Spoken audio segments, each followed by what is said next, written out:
those are all local people. So, and there is the club when it first got started. They were cutting down the trees. Now, you'll see some power lines there. We did have night skiing there, and it was fabulous. Totally enjoyed it. One of the things I'd like to say about the rope tow, it's antiquated, it's old-fashioned, but there is no other lift that you can get off where and when you want. It's a bad idea. But a rope tow is fantastic. So you start out at the bottom when you're a little kid, and you work your way up the mountain, and eventually one day you're able to go up to the big brother, to the very top. So the rope tow has always worked well for the. It's also the only lift you can run into the person in front of you.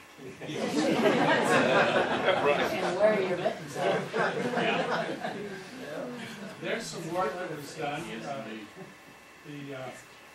I think on the slide it says that was 59 or 60. That's 50 years ago.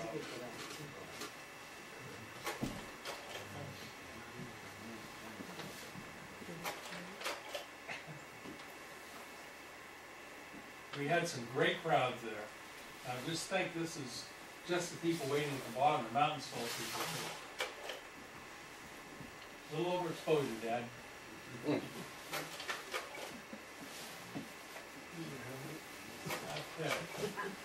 A little bit of technique there. The bamboo poles, I kind of wish I'd have held on to because they're collector's items now. The second from your right is the fellow with the glasses on, Tom Visser, and he is like my brother says, he's a professor at the University of Vermont. If you ever have a chance, go into the library and take out his book. He has one of the best books ever written on the history of barns.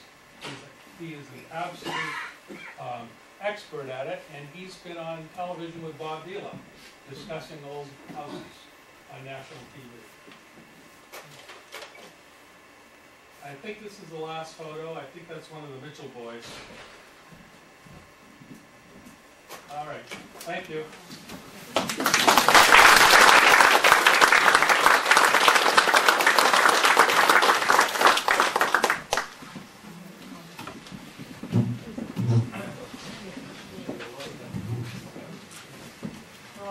I meant to say one thing about my mother, because I always like this quote. My mother says, "You boys would have never done anything like skiing if it wasn't for me. If we depended on Dad, you would have done nothing." For those of you who knew Mom. Yeah. Would anyone like to share comments, any stories that you might have about Red Hill? Questions? Yes. It's still being used for the ski area is actually probably half and half skiing and snowboarding now. And there's a lot of people, like I said earlier, you can, Red Hill Outing Club is on Facebook. So if you want to add a comment or whatever, you can, and you have a computer.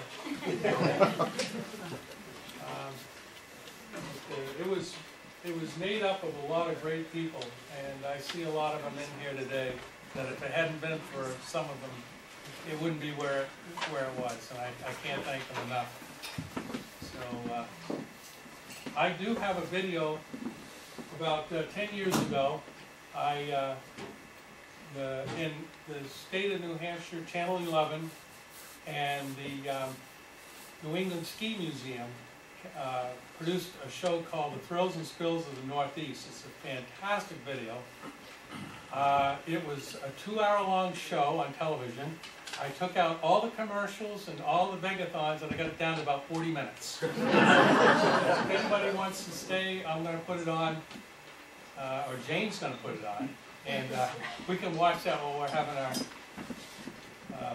little... I think there's some stuff back there. I just want to make a plug for the Red Hill Ski Area. Thanks. It's $15 for an individual, $50 for a family for the season. So you know, if you're there and you want to get rid of your grandchildren or your children, shoot them over to the Red Hill ski area, and they'll have a great time. And the snowboarding in particular is a great thing for the snowboarders because they don't have to take off the snowboard. They just, it's a perpetual motion machine. They keep on going up and down the hill, never have to stop. It's just amazing. And my kids do a lot of skiing. Thank you, Chief. Good point. Beth? My husband Roger and his brother Richard were the first ones to, to give lessons there. They gave them for 2 years. And when they got done, they gave them each got a Parker. And I still have that Parker down in my summer. Awesome. Thank you. Wow. What color was it? Green. And he was my principal at the elementary school. And he I went can on remember. and did the girls and boys ski coaching at Kingswood for 8 years. That's right, you were. I forgot about that. Terrific. One of the big highlights was when they opened up the side trail when we were kids, because they had, you know, we had the main section, and then we could add a downhill event to the carnival, and they cut a trail off to the side that went, and you know, you couldn't be seen for a little while when you're at the top, and you came down. It was really exciting. But the thing about, that Keith just mentioned, the affordability, I mean, it was a place that, you know, when you were a kid, you could go skiing when it cost a fortune for most families at that point in time to ski anyplace else, you know, and you could ski every single weekend. And like you said, Friday nights, we'd start off night ski on, you know, at Red Hill on Friday night, and then my folks bought us season passes at Whittier, and so we'd ski Whittier either Saturday, we'd take ski lessons in the morning, and we had the best, you know, as kids, and then we'd either go off to Whittier or on Sunday ski Whittier. But, you know, if you couldn't afford that, you could at least have a place to ski every single weekend, and it was a challenge.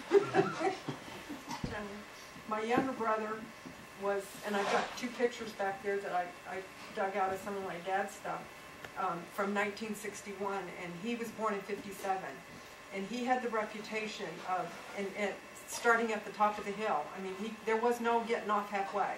He was little, and he would get off at the top of the rope tow, and everybody would go like, Tom's on the ski slope again, and he would just go phew, right down just as straight as he could go, as fast as he could go, and like he said, then he'd go whoa, right back up again all day long, and that's all he did. But anyway, we had fun. It's a great thing. It's a good thing to keep it going.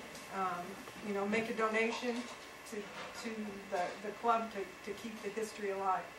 I want to thank both Jim and Randy for putting this together. Every year, every meeting, I talk about local people putting together just the history that you have in, you know, in your closet. And you don't have to be a professional speaker. If you don't have a slide projector, we'll help you get the stuff together. But, you know, think about the things that you did as kids or as adults that, you know, would be of interest to the crowd, and bring it, you know, bring it to our attention and share it with us, because these kinds of things, I don't know,